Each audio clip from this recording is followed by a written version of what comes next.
আসসালামু আলাইকুম। সামারি লেখার সিস্টেম কি? কিভাবে সামারি লিখলে ১০ এ ১০ পাওয়া যায়? আজকে আমি সেই বিষয়টি দেখিয়ে দিব।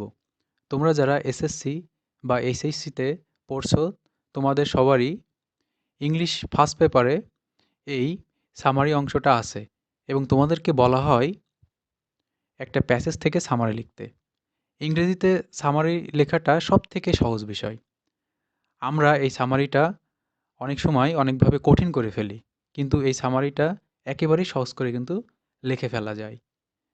তোমাকে কোনো সামারি মুখস্থ করতে হবে না বা পড়েও যেতে হবে না। শুধু জাস্ট কয়েকটা লাইন মনে রাখবে, তাহলে যেখান থেকে সামারি আসুক না কেন তুমি সহজেই আনসার করতে পারবে। তাহলে প্রথমে আমরা দেখি সামারি লেখার নিয়মগুলো কি কি। দেখো, সামারি লিখতে গেলে আমাদের কিছু নিয়ম দেখতে হবে। তার আগে আমরা একটু দেখি, সামারি কিন্তু পরীক্ষায় ২ ভাবে আসতে পারে। ঠিক আছে? ২ ধরনের সামারি এসে থাকে। একটা হচ্ছে ব্যক্তি সম্পর্কে, একটা হচ্ছে ব্যক্তি সম্পর্কে, আরেকটা হচ্ছে ২ নম্বরটা হচ্ছে কোনো বিষয় বা স্থান সম্পর্কে। আচ্ছা, এবার সামারি লেখার নিয়মগুলো কি কি সেগুলো একটু দেখি। প্রথমেই দেখো ১ নম্বরে যেটা আছে, ৫ থেকে ৬ টি সেন্টেন্স আমাদের কি লিখতে হবে। অর্থাৎ এখানে আমাদের কিন্তু বেশি সেন্টেন্স লেখা যাবে না। তোমরা অনেকে মনে করো সামারি যদি বেশি, বেশি আমরা সেন্টেন্স লিখি তাহলে বেশি নাম্বার হয়তো পাওয়া যাবে। আসলে এটা একেবারেই কিন্তু ভুল ধারণা। এটা কখনোই করা যাবে না। ২ নম্বরটা হচ্ছে প্যারাগ্রাফ আকারে লিখতে হবে। ঠিক আছে? সামারি লিখতে গেলে অবশ্যই এটা তোমরা পরীক্ষায় যেভাবে প্যারাগ্রাফ লেখো ওইভাবে করেই লিখতে হবে।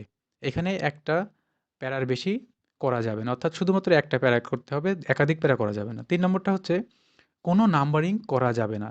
এখানে আমরা যেহেতু বলেছি ৫ থেকে ৬ টি সেন্টেন্সে সামারি লিখতে হবে। তাই বলে এখানে কিন্তু ১, ২, ৩, ৪, ৫, ৬ এভাবে কিন্তু নাম্বারিং করে লেখা যাবে না। ৪ নম্বর বিষয়টা হচ্ছে অ্যাসার্টিভ সেন্টেন্স দিয়ে লিখতে হবে। অর্থাৎ subject plus verb plus extension. এই যে ফরম্যাটটা বা স্ট্রাকচার, এইভাবে কিন্তু আ অ্যাসার্টিভ সেন্টেন্স দিয়ে আমাদের সামারি সেন্টেন্সগুলো লিখতে হবে। ৫ নম্বরটা দেখো, উদাহরণ বা প্রশ্ন লেখা যাবে না। অর্থাৎ এই সামারি লেখার সময় এর মধ্যে কোনো উদাহরণ অথবা প্রশ্নবোধক কোনো সেন্টেন্স কিন্তু লেখা যাবে না। ৬ নম্বরটা দেখো, প্যাসেজের ১/৩ ব্যবহার করা যাবে। অর্থাৎ আমাদের যে প্যাসেজে ইনফরমেশন দেয়া থাকবে ওখান থেকে আমরা ৩ ভাগের ১ ভাগ কিন্তু আমরা এখানে ব্যবহার করতে পারবো হুবহু। ঠিক আছে?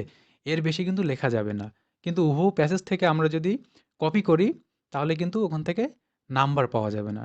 এজন্য আমাদের হুবহু প্যাসেজ থেকে কপি করে আমাদের সেন্টেন্স কিন্তু লেখা যাবে না। তোমরা অনেকেই কিন্তু এটা করে থাকো।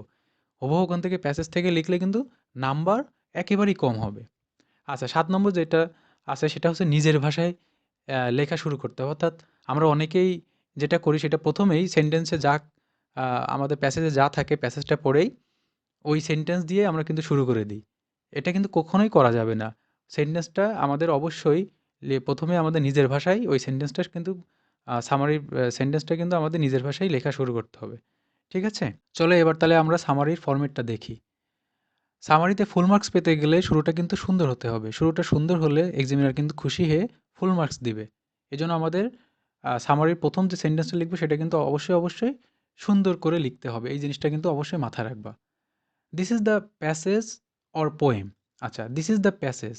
এই প্যাসেজটা অথবা পোয়েমটা যদি এখানে পরীক্ষায় থাকে প্যাসেজ রিলেটেড তাহলে প্যাসেজ কথাটা লিখবা। আর যদি পোয়েম থেকে প্রশ্ন আসে বা সামারি আসে তাহলে পোয়েমটা ওখানে উল্লেখ করে দিবা। This is the passage or poem. দুটার মধ্যে যেকোনো একটা যেটা পরীক্ষায় আসবে সেটা এখানে লিখে দেবে। This is the passage or poem. এই প্যাসেজ অথবা poem which has been discuss.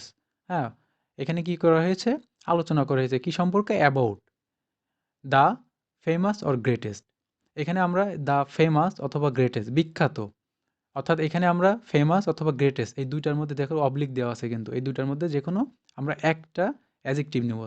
Famous or greatest. তারপরে দেখো এখানে অনেকগুলো পদবী দেওয়া আছে। দেখো রাইটার, যদি লেখক হয় রাইটার, পোয়েট কবি হলে পোয়েট, ড্রামাটিস্ট এটা হচ্ছে যদি নাট্যকার হয় ড্রামাটিস্ট, সায়েন্টিস্ট হলে এখানে বিজ্ঞানী অথবা ঔপন্যাসিক যদি হয় তাহলে নভেলিস্ট, প্রেসিডেন্ট হলে আমরা এটা দিব। আর যদি মানবতাকারী হয় তাহলে হিউম্যানিটেরিয়ান দিব। দেন এখানে হচ্ছে যে ব্যক্তির নাম। অথবা টপিক অথবা অন্য কোনো বিষয় যদি সম্পর্কে আসে তাহলে সেই টপিকটা এখানে আমরা বসিয়ে দেব। ঠিক আছে? এজন্য আমাদের কি করতে হবে? আগে কিন্তু আমাদের প্যাসেজটা ভালো করে পড়ে নিতে হবে। ঠিক আছে? পড়ে নিয়ে আমরা এখানে যেই ব্যক্তি সম্পর্কে এখানে এসেছে সেই ব্যক্তির আগে কোন টাইটেলটা জুড়ে দেওয়া যায়। ঠিক আছে? আমরা কিন্তু সেই টাইটেলটা আমরা এখান থেকে বাছাই করব। বোঝা গেল? যদি এখানে মনে করো যদি আসে যে উম উইলিয়াম ওয়ার্ডসওয়ার্থ, তাহলে আমরা জানি উইলিয়াম ওয়ার্ডসওয়ার্থ একজন কি? উইলিয়াম ওয়ার্ডসওয়ার্থ কিন্তু একজন পোয়েট। তাহলে আমরা লিখব এখানে, দেখো উইলিয়াম ওয়ার্ডসওয়ার্থ দিয়ে আমরা এখানে উদাহরণটা দিই। দিস ইজ দ্য প্যাসেজ, যেহেতু উইলিয়াম ওয়ার্ডসওয়ার্থ এটা পোয়েম দিয়ে থাকে না, প্যাসেজ দিয়ে থাকে, তাহলে this is the passage which has been discuss. হ্যাঁ, এই হলো একটা প্যাসেজ যেখানে আলোচনা করা হয়েছে অ্যাবাউট দ্য ফেমাস। হ্যাঁ, আলোচনা করা হয়েছে কি সম্পর্কে? বিখ্যাত ব্যক্তি সম্পর্কে। বিখ্যাত কি সম্পর্কে এখানে? The famous poet. যেহেতু উইলিয়াম ওয়ার্ডসওয়ার্থ একজন কি? পোয়েট। তাহলে আমরা এখানে দেব দ্য ফেমাস পোয়েট। তারপরে এখানে এই যে ব্যক্তিটার নামটা দেব। ব্যক্তির নাম কি? এখানে তো এটা তো হচ্ছে তোমাদের প্যাসেজেই দেয়া থাকবে। তাহলে then the famous poet William Wordsworth. ঠিক আছে? এভাবে করে আমরা লিখব। এখানে এজন্য আমাদের আগে প্যাসেজটা পড়ে নিতে হবে। পড়ে এখানে টাইটেলটা সিলেক্ট করতে হবে যে এই যে ব্যক্তিটা দেওয়া আছে এখানে, যে ব্যক্তি সম্পর্কে প্যাসেজটা দেওয়া আছে সেই ব্যক্তির সাথে এখানে এই যে কয়টা টাইটেল আছে রাইটার, পোয়েট, ড্রামাটিস্ট, এখানে তার সাথে যেটা যায় সেটা আমরা এই ব্যক্তির আগে লিখে দেব। তাহলে আমরা এভাবে লিখব, this is the passage or poem which has been discuss about the famous or greatest, যে কোনো একটা কথাটা লিখব যে সেই ব্যক্তিটা বিখ্যাত, এখানে ফেমাস দেব। দেন এখানে যে ব্যক্তির নামটা দেওয়া আছে যে ব্যক্তি সম্পর্কে তার পদবিটা দেব। ঠিক আছে? রাইটার হলে রাইটার, পোয়েট, ড্রামাটিস্ট, সায়েন্টিস্ট, এখানে যে কোনো একটা দিব। দেন ওই ব্যক্তির নামটা আমরা এখানে বসিয়ে দিব। ঠিক আছে? আর যদি কোনো অন্য কোনো টপিক হয়, কোনো বিষয় অথবা কোনো স্থান সম্পর্কে, তাহলে এখানে সেটা বসিয়ে দিব। আচ্ছা, আশা করি নিশ্চয়ই তোমরা এটা বুঝতে পেরেছো। তারপর দেখো হি অর শি। তোমরা জানো যে যদি ব্যক্তি হয় তোমার হচ্ছে ছেলে তাহলে হি হবে, আর যদি মহিলা হয় তাহলে শি হবে। তাহলে হি অথবা শি ওয়াজ বর্ন ইন, সে জন্মগ্রহণ করেছে। ইন, কোথায় জন্মগ্রহণ করেছে? এটা কিন্তু আমরা প্যাসেজ থেকেই পাবো। এখানে দেবো তার জন্মস্থান এবং জন্মসাল। প্যাসেজ থেকে আমরা এখান থেকে জন্মস্থান এবং জন্মসালটা লিখে দিব। তারপর দেখো এরপরে প্যাসেজ থেকে ২টি গুরুত্বপূর্ণ লাইন লিখতে হবে। অর্থাৎ এই যে ব্যক্তি সম্পর্কে আমরা লিখছি, ঠিক আছে? যদি কাজী নজরুল ইসলাম থাকে অথবা উইলিয়াম ওয়ার্ডসওয়ার্থ থাকে, তাহলে তার যে বিশেষ গুরুত্বপূর্ণ ২টা কাজ আছে, ঠিক আছে? সেই ২টা গুরুত্বপূর্ণ কাজ আমরা এখানে ২টা লাইন আমরা লিখে দিব সেই সম্পর্কে। ঠিক আছে? তার ২টা গুরুত্বপূর্ণ কাজ সম্পর্কে আমরা এখানে লিখে দিব। তারপরে দেখো the greatest man or women. যদি এখানে ব্যক্তিটা থাকে পুরুষ তাহলে কি লিখব? ম্যান লিখব। আর যদি ব্যক্তিটা থাকে মহিলা তাহলে উইমেন লিখব, উম্যান লিখব। ঠিক আছে?